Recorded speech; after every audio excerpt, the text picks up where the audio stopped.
सुप्रभात बच्चों, कक्षा 1 हिंदी में आप सभी का स्वागत है। बच्चों कैसे हैं आप सभी? उम्मीद है आप सभी अच्छे हैं और आप सभी अपने आप को अपना अच्छे से देखभाल कर रहे होंगे। बच्चों कम से कम घर से बाहर निकलिए, अगर बहुत ज़रूरी है तभी घर से बाहर निकलिए, और घर से बाहर निकलते हैं तो मास्क पहनकर निकलिए और समय समय पर हाथ अपने सैनिटाइज करते रहिए। और बच्चों अगर आप घर पर हैं तो कम से कम सैनिटाइज़र यूज़ करिए, क्योंकि सैनिटाइज़र भी हमारे स्किन के लिए बहुत अच्छा नहीं है। अगर आप घर पर हैं तो अपने हाथ को साफ़ करने के लिए साबुन या हैंड वॉश का इस्तेमाल करिए। तो बच्चों खुद को बचा के रखें, अपने परिवार को बचा करके रखें, अपने घर वालों को बचा करके रखें, घर पर रहिए, सुरक्षित रहिए। तो बच्चों कल हम पढ़ रहे थे हमारी हिंदी व्याकरण दीपिका का पाठ 4। बच्चों पाठ 4 है वर्णमाला।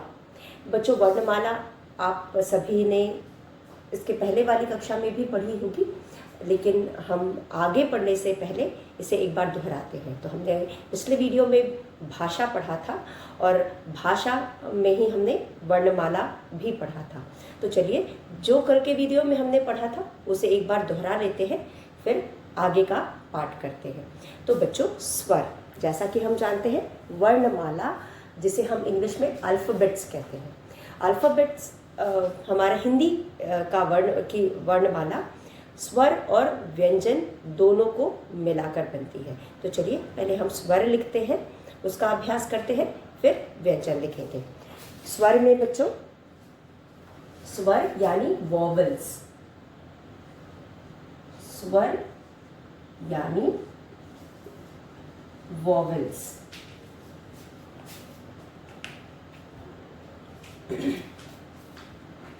अ आ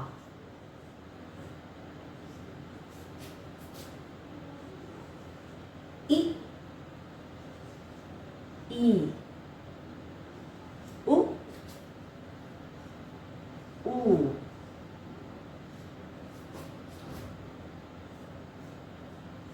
री ए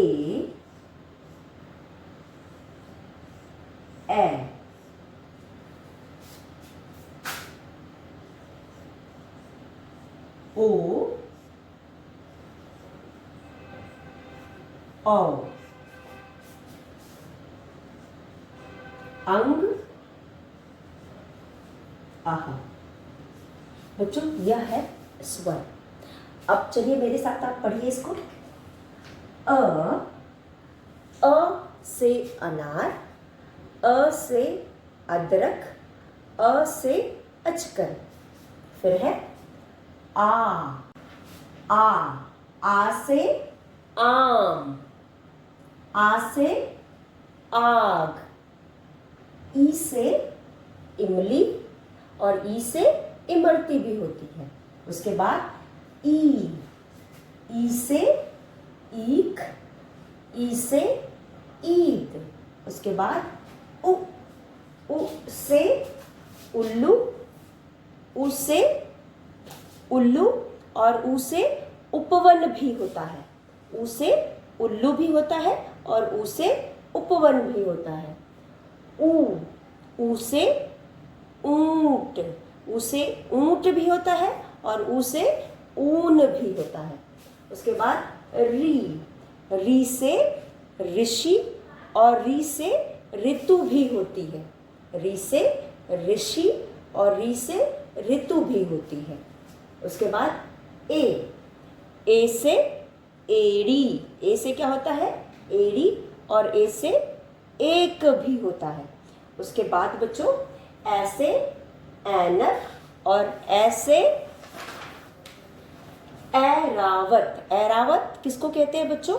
ऐरावत हम हाथी को कहते हैं।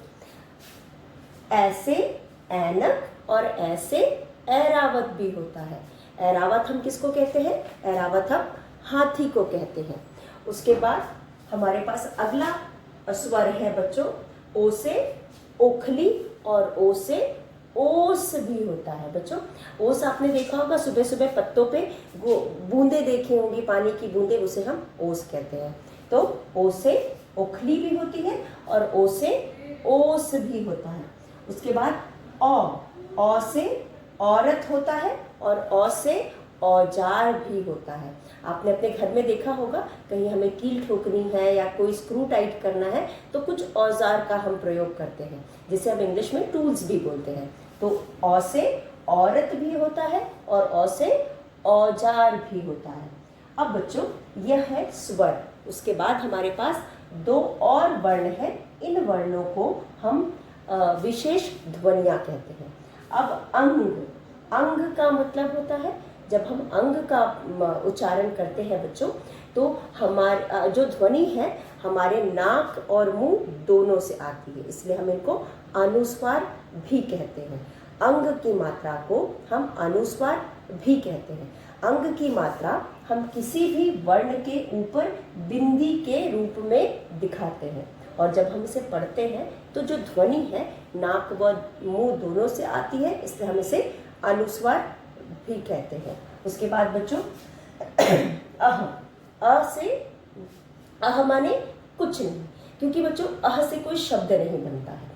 और उसके बाद अह की मात्रा जो दो बिंदी है हम इसके द्वारा दिखाते हैं, और जब हम अह की मात्रा लगाते हैं किसी भी वर्ण के साथ दो बिंदियों द्वारा अह की मात्रा लगाते हैं तो उसे पढ़ते समय ह की ध्वनि सुनाई देती है। उसके अलावा बच्चों इन दो बिंदियों को हम विसर्ग भी कहते हैं।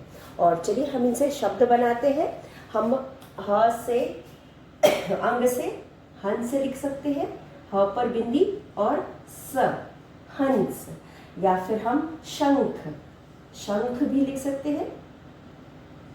और जब हम इसको पढ़े शंख मुंह और नाक दोनों से ध्वनि आ रही है, और जब हम हंस बोल रहे हैं तब भी मुंह और नाक दोनों से ध्वनि आ रही है, इसलिए हम इन्हें अनुस्वार भी कहते हैं।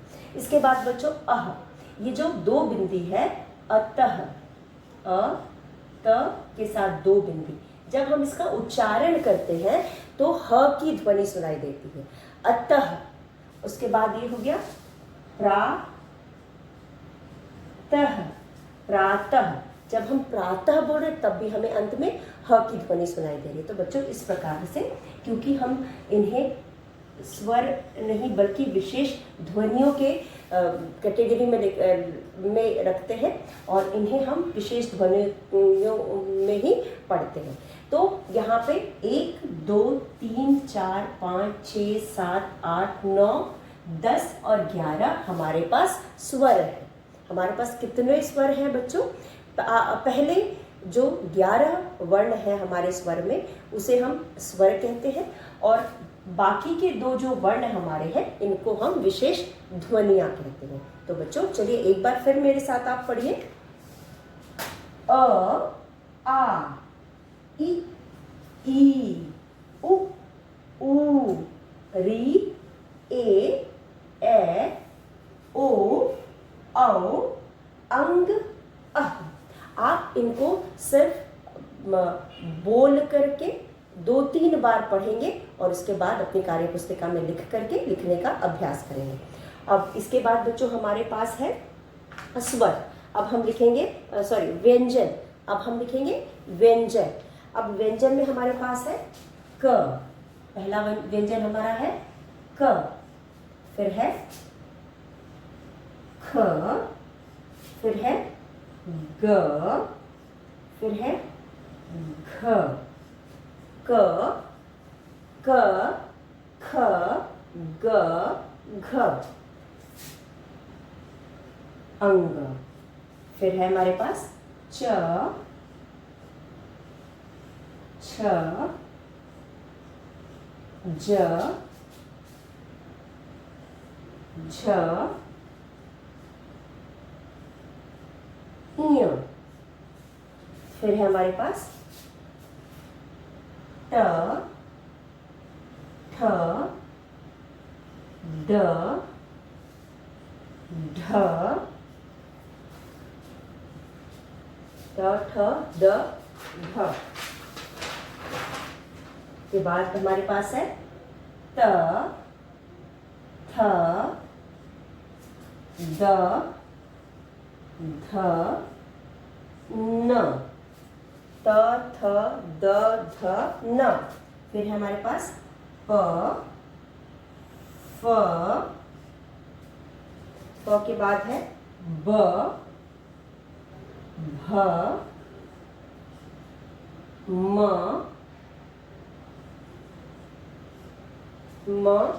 उसके बाद है य,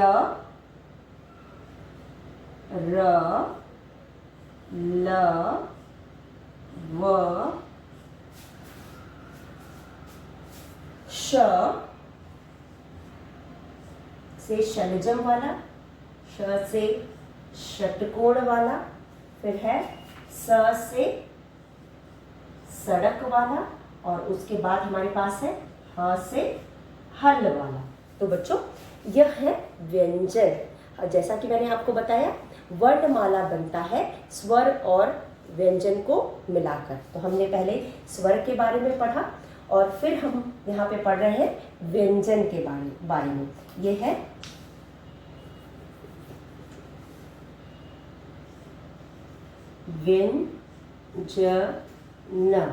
व्यंजन।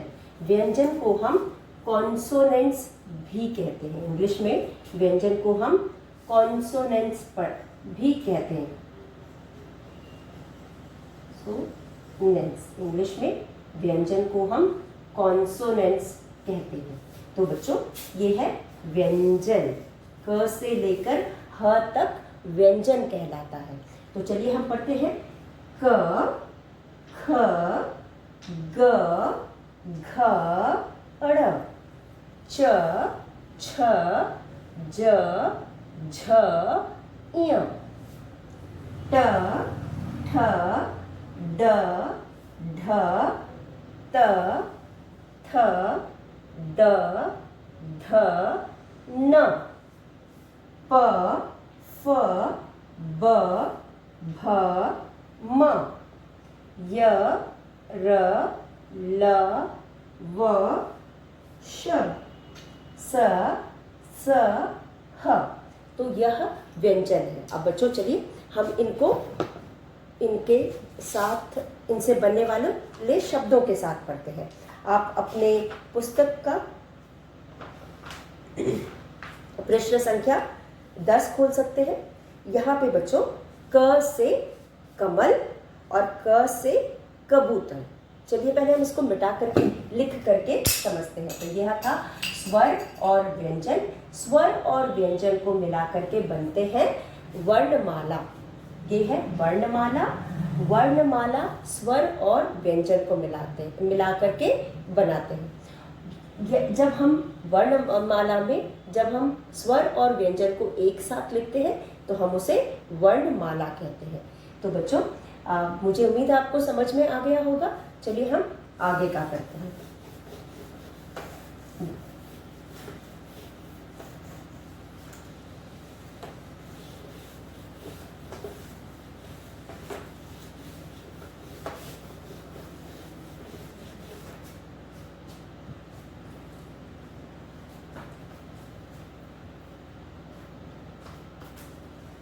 बच्चों क कोई भी व्यंजन बच्चों स्वर के बिना अधूरा है। जैसा कि हम जानते हैं क, जब हम क का उच्चारण करते हैं तो ये हो जाता है क प्लस अ, क प्लस अ। जैसा कि मैंने आपको बताया है, जो नीचे मैंने डैश लगाया है इसका मतलब होता है आधा। इस डैश का मतलब होता है आधा। तो जब भी हम कोई भी वर्ण लिखते हैं या पढ़ते हैं तो स्वर के बिना वह अधूरा, अगर हम स्वर के साथ उसको नहीं पढ़े तो वो अधूरा है। इसीलिए हमने यहाँ पे क को आधा लिखा है। जब हमने स्वर को हटा दिया है तो उसको हमने आधा लिखा है। हम किसी भी वर्ण को आधा किस तरह से लिखते हैं, उसके नीचे हलंत लगा करके। तो मैंने एक छोटा सा डैश लगाया है जिसको हम हलंत कहते हैं। तो कोई भी व्यंजन बच्चों स्वर के बिना अधूरा है। व्यंजन तभी पूरा होता है जब हम इसके साथ स्वर लगाते हैं। तो हम किसी भी व्यंजन को पढ़ते हैं तो स्वर के साथ पढ़ते हैं। तो यहाँ पे हम क पढ़ रहे हैं। अब क से क्या हो सकता है? क से क, बू, त, र, कबूतर। अब बच्चों क से कबूतर, क, बू, त, र, कबूतर। उसके बाद और क से क्या बन सकता है? क से कमल बन सकता है, क, म, ल, कमल हम पढ़ेंगे, क, म, ल, कमल। उसके बाद क से क, ल, म, कलम भी बन सकता है, क, ल, म। तो अब आप क पहचान रहे होंगे, ये क है और ये क से बनने वाले शब्द हैं। उसके बाद हमारा अगला व्यंजन है ख। अगला व्यंजन है ख। अब बच्चों जब हम ख बोल रहे हैं तो जिस प्रकार हमने क में देखा कि ख की ध्वनि में भी अ का स्वर सुनाई दे रहा है, तो हम इसे लिखेंगे आधा ख और अ, ख, आधा ख और अ बना ख। अब ख से क्या होता है? ख से ख, र, ग पर ओ की मात्रा गो, श, खरगोश। ख से बना ख, र, गोश, खरगोश। और ख से क्या बना? ख, र, ब पर बड़े की मात्रा बू, ज पर आ की मात्रा जा। तो यहाँ पे ये ख जो है, यहाँ पे हम देख सकते हैं ख, तो हम पढ़ेंगे ख, र, गोश, और मिला करके हम पढ़ेंगे खरगोश। फिर हम पढ़ेंगे ख, र, बूजा, मिला करके पढ़ेंगे खरबूजा। उसके बाद बच्चों हमारा अगला वर्ण है ग। ग बना ग आधा प्लस अ, तो हम पढ़ेंगे इसको ग। बच्चों फिर ग के साथ अ स्वर है, अगर ग के साथ हम अ स्वर लगाएंगे तभी ग पूरा होगा, नहीं तो ग आधा है। जब हम अ स्वर को हटा देते हैं तो यहाँ पे ग आधा हो गया, और आधा लिखने के लिए हम उसके नीचे हलंत लगाते हैं। तो अब हम ग से शब्द बनाएंगे ग, म, ल पर आ की मात्रा ला, गमला। ग से शब्द बना गमला, या फिर ग से शब्द बना गदा, गदा। गदा आपने देखा होगा हनुमान जी के हाथ में जो एक औजार होता है, या फिर उसे हम गदा कहते हैं, ठीक है। तो अगर आपने हनुमान जी की मूर्ति देखी होगी तो उनके हाथ में एक प्रकार का, विशेष प्रकार का औजार होता है जिससे लड़ने के काम में लाते हैं, तो हम उसे गदा कहते हैं। तो यहाँ पे बच्चों ग, म, ला। अब गमला में ग है और शब्द बना मला, ग, म, ला, गमला। ग में ग है, गदा, गदा। उसके बाद हमारे पास है बच्चों घ। अब घ में घ। अब जब हम घ की बात करें तो यहाँ पर भी घ के साथ अ की ध्वनि सुनाई दे रही है, अ का स्वर सुनाई दे रहा है। जब हम अ को निकाल देंगे तो इसके नीचे हम हलंत लगाएंगे, क्योंकि अ बिना स्वर के अधूरा है, यानी आधा है। तो यहाँ पे हमने घ लिखा, उसके नीचे हलंत लगा के, मतलब जब घ का स्वर हट गया तो वो आधा है। अब हम बनाएंगे घ से घर। घ से शब्द बना घर और घ से शब्द बना घड़ी। घ से घड़ी। घड़ी आप अपने कलाई पे पहनते हैं, घ से घड़ी। तो ये बना घर, घर, और ये बना घड़ी, घड़ी। अब घर, घर, घड़ी, घड़ी। उसके बाद बच्चों हमारा अगला वर्ण है च। च से बना च है, च के साथ भी अ की ध्वनि सुनाई दे रही है, तो हमारा यह च आधा है प्लस अ बन गया च। आधा च प्लस अ बन गया च। अब क्योंकि हमने च से स्वर हटा दिया तो ये हो गया आधा, और जब हमने स्वर मिला दिया तो ये हो गया पूरा च, और हम इसको पढ़ेंगे च। च से हो गया च, र, ख पर आ की मात्रा खा, चरखा। उसके बाद च से बना च, आधा म, पूरा म, च, चम्मच। च से बना चरखा, चरखा, चरखा, और च से बना चम्मच। तो बच्चों इस तरह से हम सारे वर्णों से को समझ सकते हैं और उनसे शब्द बना सकते हैं। तो चलिए कुछ और वर्ण हम देखते हैं। अब हमारा अगला है बच्चों छ।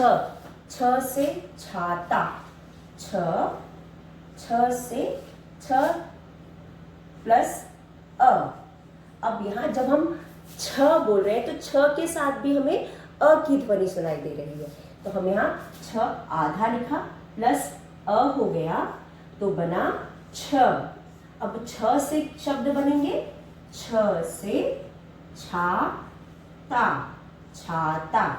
छ से छाता, या फिर छ से बना छड़ी, छ र पर बड़ी की मात्रा ड़ी, छड़ी। छ से छाता, छ से छड़ी। उसके बाद है ज। ज से ज आधा प्लस अ बना ज, ये हो गया पूरा ज। अब शब्द बना ज हा ज, जहाज, और दूसरा शब्द बना ज ग, जल।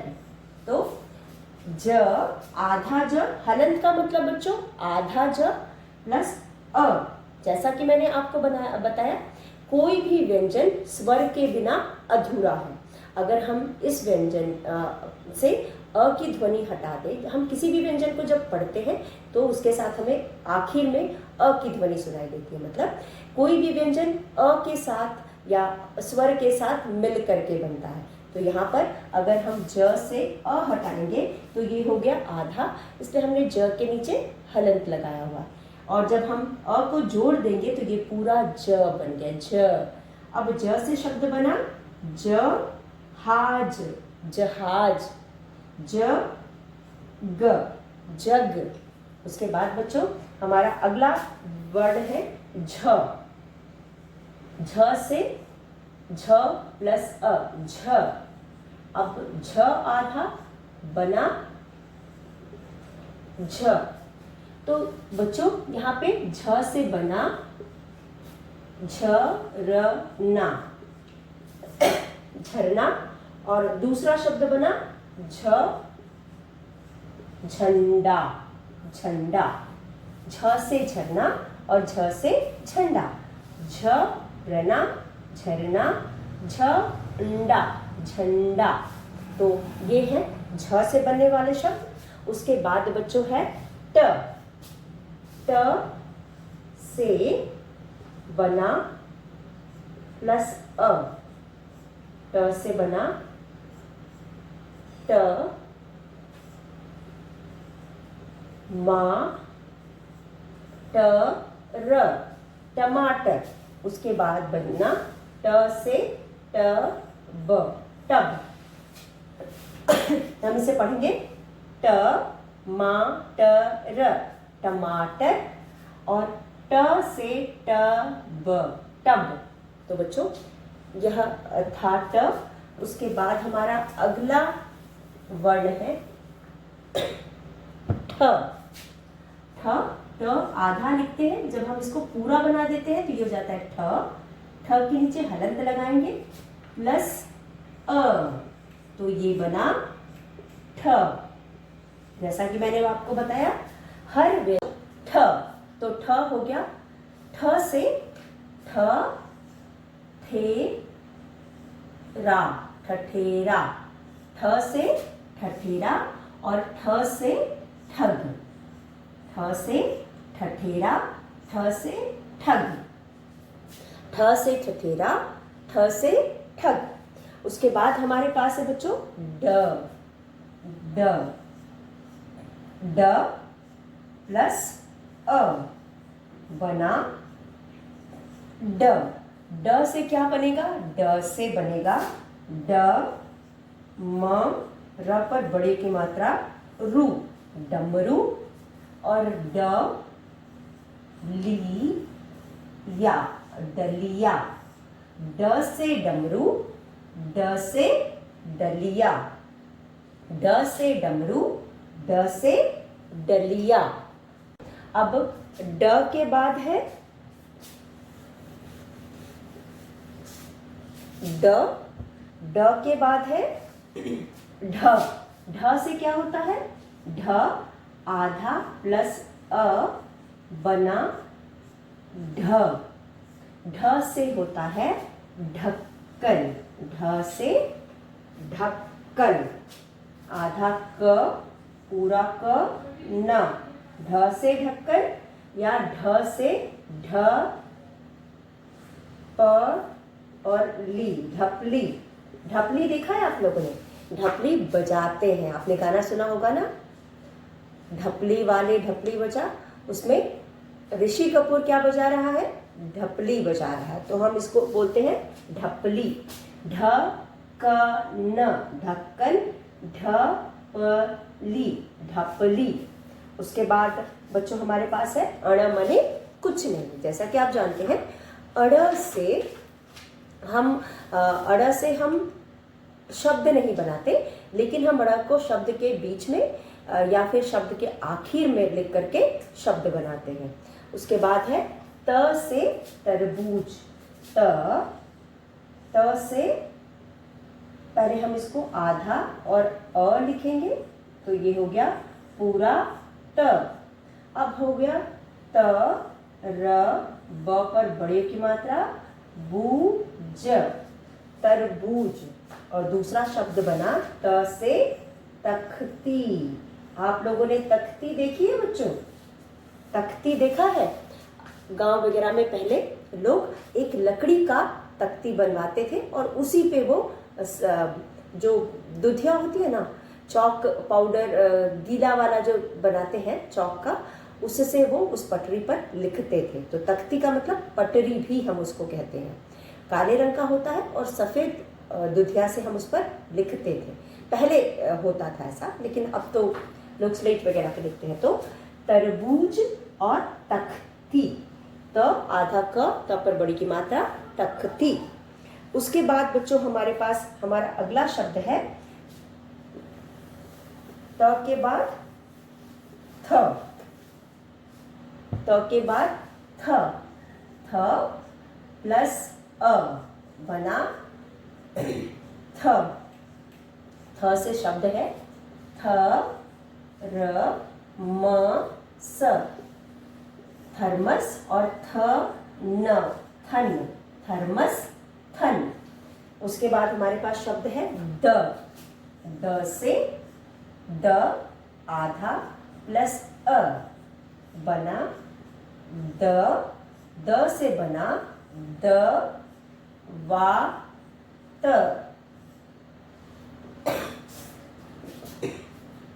दबात और दबा।